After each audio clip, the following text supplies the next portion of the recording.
Hello, and welcome to another episode of Creating Cultures that Outperform. I'm here with my amazing co-host, Terry Mays. I'm Frank Wander, and we're on episode 3 of Creating a Culture Without Walls. This is just a super important series for you to get into. We did all of the, making remote and hybrid work that works. This is an extension of that. You're building companies without walls. That's really what the internet is all about. And so crowdsourcing really begins to open up pools of talent all over the world that you can have access to. And of course, you got to be smart about it. You got to be intelligent about it. So in episode 1, we went through partners. How do you partner better and really build a shared culture with them? How do you break down internal walls and silos so you don't have the walls internally that most companies have? Now, how do you extend the walls of your company out even further by crowdsourcing? And so we're going to dive into this today. It's a very dynamic world. There are lots of platforms. Things are moving fast. The goal of this is to tap the collective intelligence of a very large and diverse group of people anywhere in the world. You want to use it for innovation. We'll talk about a few things here. Innovation, UIs, accelerating software development. But that's not what that universe is. You could do legal, just anything, accounting. There's just about anything that you need as a business, you can crowdsource it. And it's a different way of operating. You need people who understand, legal and, what are the legal implications? How do you protect yourself as a company? And let's take a look at a few of these, and we'll start with innovation. Now, I looked at InnoCentive years ago. It's an interesting platform where you can solve problems that you have internally. Companies have used it to solve enormous challenges that they couldn't solve internally. Real chemistry problems, problems in physics. People use it for innovation. They put ideas out there, things they want.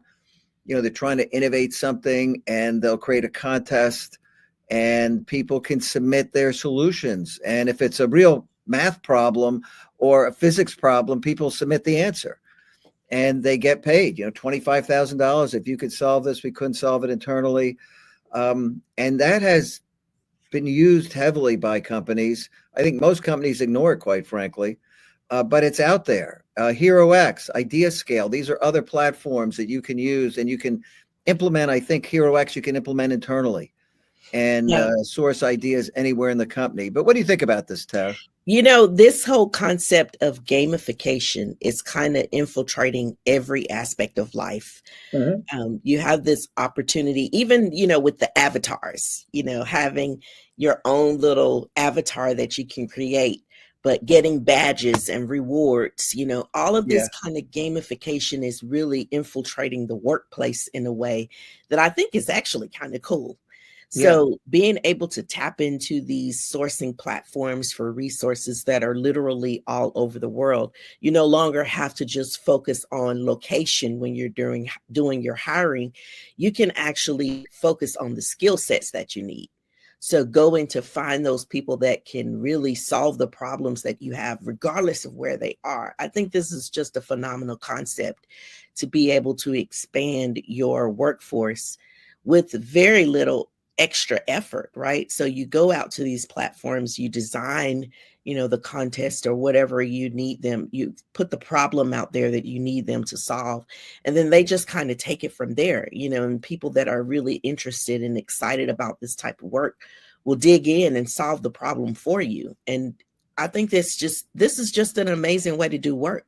Yeah. And, I would have one caveat, right? There's certain things that require deep institutional knowledge. Right. And then there's things that require deep technical knowledge or a high aptitude to certain areas. So we're talking about things that require deep technical knowledge, but not in-depth institutional knowledge. Right. So, bring a programmer in to do a piece of code on a system that has millions of lines of code and takes 2 years to figure out, forget about it. Right. No one's going to do that. So these platforms have a place. But Terry's right. You should be excited about this. You should look at this world. Take your culture, start tearing the walls down. Some of the things you got to do, we're not going to go through this in detail. You can find lots of stuff online. But remember, this comes down to really being able to define what you want very clearly. Make sure the reward matches the amount of effort. I've used some of these systems and if these platforms, and if you're not willing to pay much, you're not going to get much, right? You want good people working on your stuff. and you should have a very collaborative culture if you're going to do this. So, innovation is an area where you can really make a difference for yourself and start to look at this. Yeah, this is a really interesting topic. I don't know that a lot of companies really take advantage of this, but this can create some great culture within your team as well as expanding it outside of your team. So you're basically showing people how to stay in that space of collaboration where they're not focused on being necessarily in the same space, but they're expanding their viewpoint on collaboration Yeah. and being able to take that outside of the walls of the organization. Because whenever you are able to bounce ideas off of other people, you get to this space where you come up with more innovation than you would have had that person not been having that conversation where they could really start to engage with somebody else. It happens just organically when you get people I'd say together. so. Yeah, that's Yeah, an organic thing. it's an organic way for that to happen, and to be able to expand that out even into people that don't necessarily have the same lens of your organization. So, people that are in the same organization have the same or similar lens because they've been there, they know the culture, but somebody from the outside looking in can bring in even more ideas. So I just think this is really a phenomenal Yeah. idea. And I would say all these human factors that, make your culture work are very important here. You got to be fair. You got to tell people who you're working with how you're going to evaluate and choose a winner. What are the criteria you're using? You've got to give people feedback. If they submit something and you don't want it, you got to tell them, why you're going with someone else's idea. You don't want to be a bad user of these services because you're going to get a bad reputation. Reputation matters. You want to be a really good, fair company. So let's Yeah. take a look at UI. If you want to source design skills, design stuff, UI design, you could be doing designs of all sorts of things. We're just talking UI. I've used 99 Designs. I used it years ago, not for UI, but to do the logo for People Productive, which you see up here on the left. I got that out of 99 Designs many, many years ago. But there's Design Crowd, CrowdSpring. And these things, when you use them, you've got to be, very clear on what you want. Like if you're doing a UI, if you don't have branding guidelines, design guidelines as a company internally, you're not going to be able to use this very well.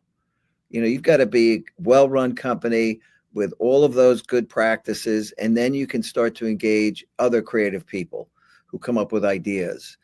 And I think this, this whole area of sourcing creative designers, there are a lot of them out there where the learning curve isn't that big on what you want to get done. It's ideas.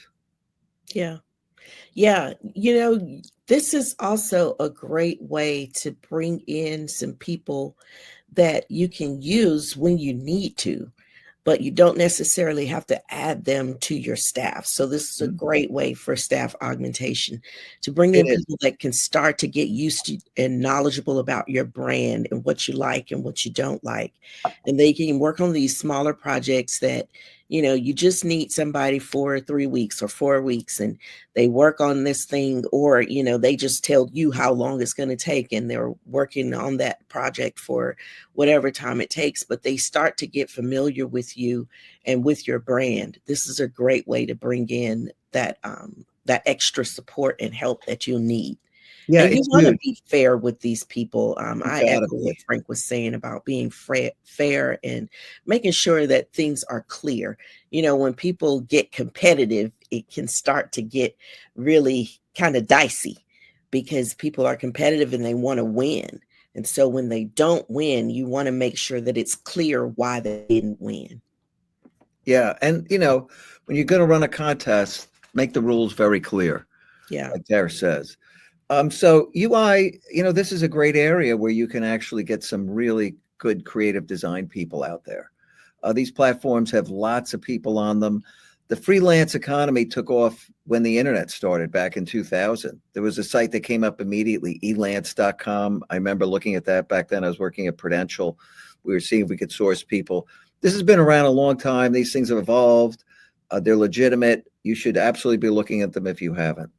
Let's take a look then at if you wanted to source some programming work. We said we talk about 3 different topics today. Like I said, you get legal, accounting, you name it.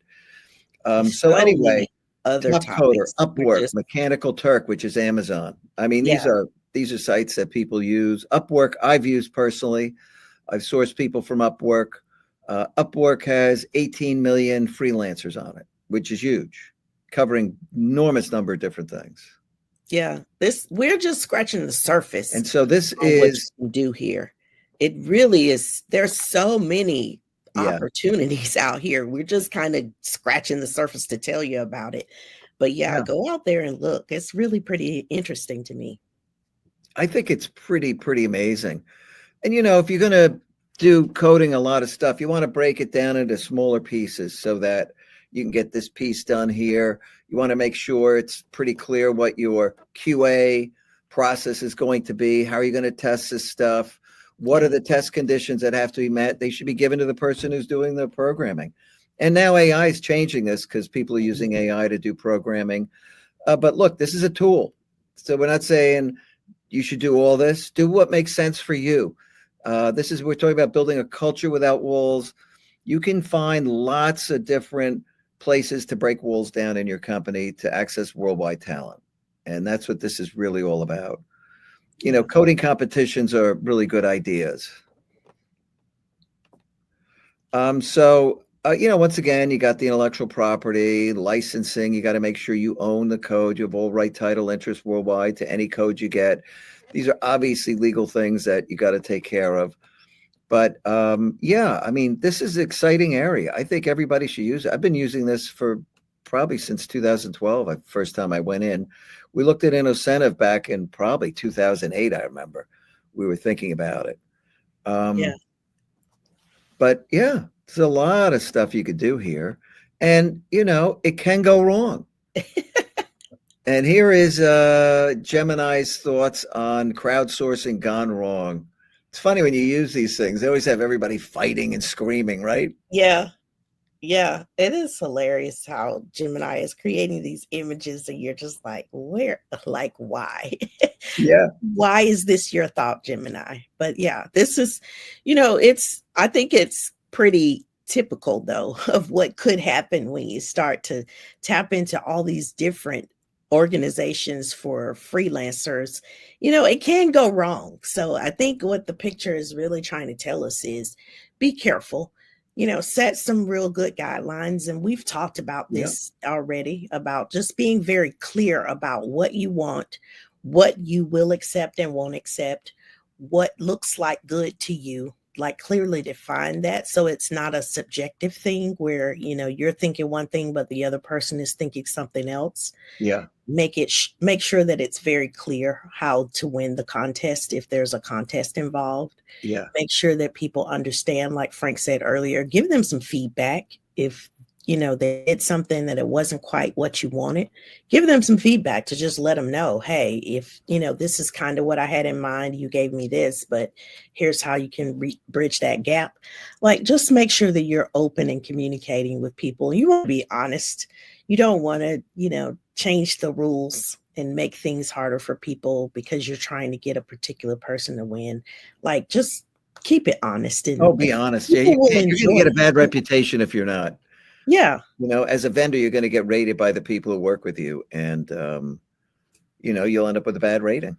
Yeah. That these freelancers can see. It's just like Uber. You treat the drivers bad, you got a bad rating. No one's going to come pick you up. Nobody's going to want to ride with you. Yeah.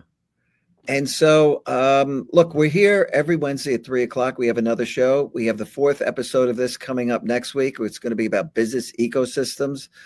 That's not for everybody, but it's another way of building culture without walls. We'll talk about, ecosystems. The app store is an obvious ecosystem, but as a company, maybe there are ways you could bring in companies who want to be kind of co-creating stuff with you on a platform you've developed.